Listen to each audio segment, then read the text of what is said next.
Hello everyone, and welcome back to Nature Explorer. If you love nature, adventure, and timeless stories, you're in the right place.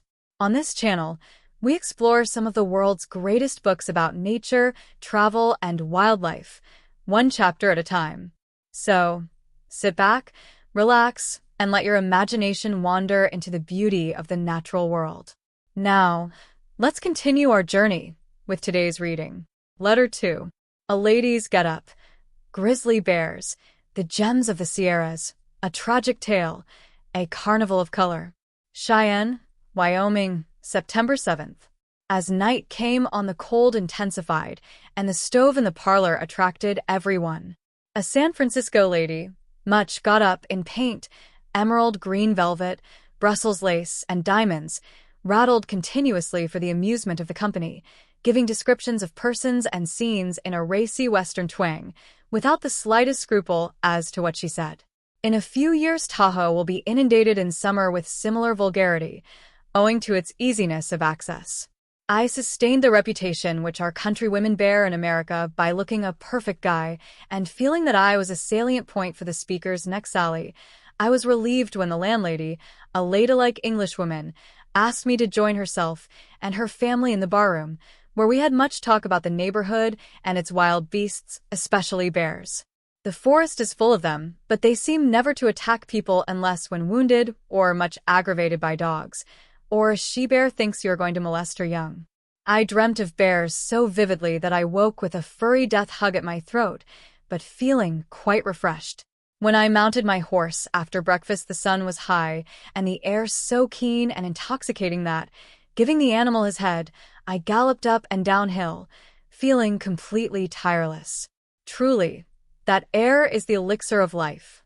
I had a glorious ride back to Truckee. The road was not as solitary as the day before. In a deep part of the forest, the horse snorted and reared, and I saw a cinnamon-colored bear with 2 cubs cross the track ahead of me. I tried to keep the horse quiet that the mother might acquit me of any designs upon her lolloping children, but I was glad when the ungainly, long-haired party crossed the river. Then I met a team, the driver of which stopped and said he was glad that I had not gone to Cornelian Bay, it was such a bad trail, and hoped I had enjoyed Tahoe.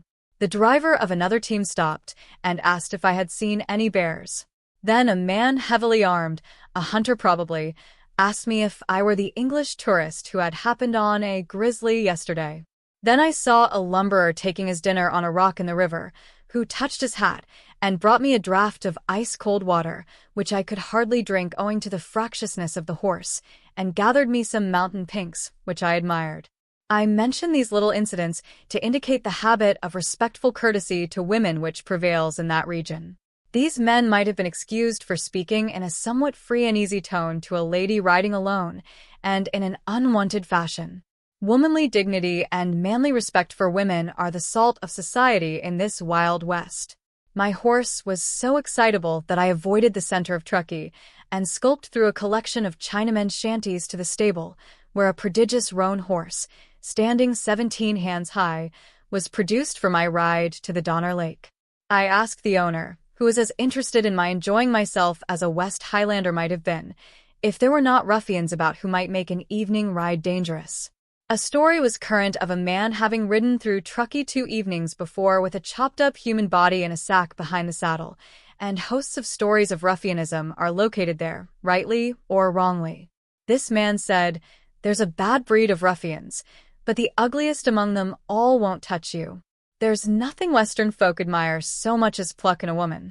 I had to get on a barrel before I could reach the stirrup, and when I was mounted my feet only came halfway down the horse's sides. I felt like a fly on him.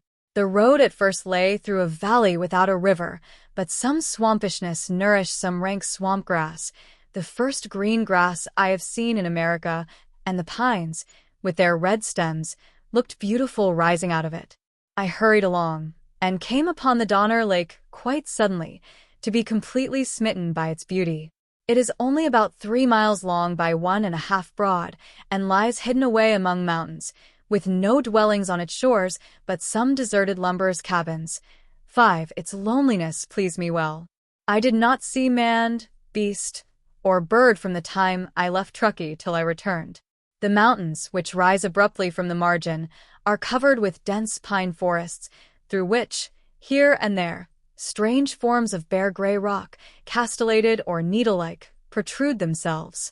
On the opposite side, at a height of about 6,000 feet, a gray, ascending line, from which rumbling, incoherent sounds occasionally proceeded, is seen through the pines. This is one of the snow sheds of the Pacific Railroad, which shuts out from travelers all that I was seeing. The lake is called after Mr. Donner, who, with his family, arrived at the Truckee River in the fall of the year, in company with a party of emigrants bound for California. Being encumbered with many cattle, he let the company pass on and, with his own party of 16 souls, which included his wife and 4 children, encamped by the lake. In the morning they found themselves surrounded by an expanse of snow, and after some consultation it was agreed that the whole party, except Mr. Donner, who is unwell, his wife, and a German friend, should take the horses and attempt to cross the mountain, which, after much peril, they succeeded in doing. But, as the storm continued for several weeks, it was impossible for any rescue party to succor the 3 who had been left behind. In the early spring, when the snow was hard enough for traveling, a party started in quest, expecting to find the snowbound alive and well, as they had cattle enough for their support, and, after weeks of toil and exposure, they scaled the Sierras and reached the Donner Lake. On arriving at the camp, they opened the rude door, and there, sitting before the fire, they found the German, holding a roasted human arm and hand, which he was greedily eating. The rescue party overpowered him and with difficulty tore the arm from him. A short search discovered the body of the lady, minus the arm, frozen in the snow, round, plump, and fair, showing that she was in perfect health when she met her fate. The rescuers returned to California, taking the German with them, whose story was that Mr. Donner died in the fall and that the cattle escaped, leaving them but little food, and that when this was exhausted, Mrs. Donner died. The story never gained any credence, and the truth oozed out that the German had murdered the husband, then brutally murdered the wife, and had seized upon Donner's money. There were, however, no witnesses, and the murder escaped with the enforced surrender of the money to the Donner orphans. 5 visitors can now be accommodated at a tolerable mountain hotel. This tragic story filled my mind as I rode towards the head of the lake, which became every moment grander and more unutterably lovely. The sun was setting fast, and against his golden light green promontories, wooded with stately pines, stood out one beyond another in a medium of dark rich blue, while gray bleached summits, peaked, turreted, and snow-slashed, were piled above them, gleaming with amber light. Darker grew the blue gloom, the dew fell heavily, aromatic odors floated on the air, and still the lofty peaks glowed with living light, till in 1 second it died off from them, leaving them with the ashy paleness of a dead face. It was dark and cold under the mountain shadows. The frosty chill of the high altitude wrapped me round.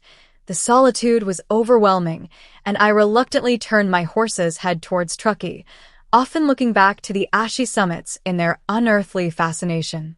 Eastwards the look of the scenery was changing every moment, while the lake for long remained one burnished sheet of living gold, and Truckee lay utterly out of sight in a hollow filled with lake and cobalt. Before long a carnival of color began which I can only describe as delirious, intoxicating, a hardly bearable joy, a tender anguish, an indescribable yearning, an unearthly music, rich in love and worship. It lasted considerably more than an hour, and though the road was growing very dark, and the train which was to take me thence was fast climbing the Sierras, I could not ride faster than a walk.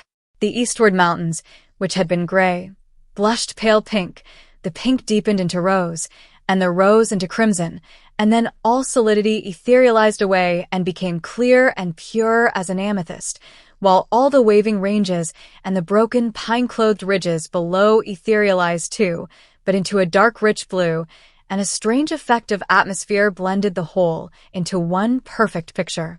It changed, deepened, reddened, melted, growing more and more wonderful, while under the pines it was night, till, having displayed itself for an hour, the jeweled peaks suddenly became like those of the Sierras, one as the face of death, Far later, the cold golden light lingered in the west, with pines in relief against its purity, and where the rose light had glowed in the east, a huge moon upheaved itself, and the red flicker of forest fires luridly streaked the mountainsides near and far off.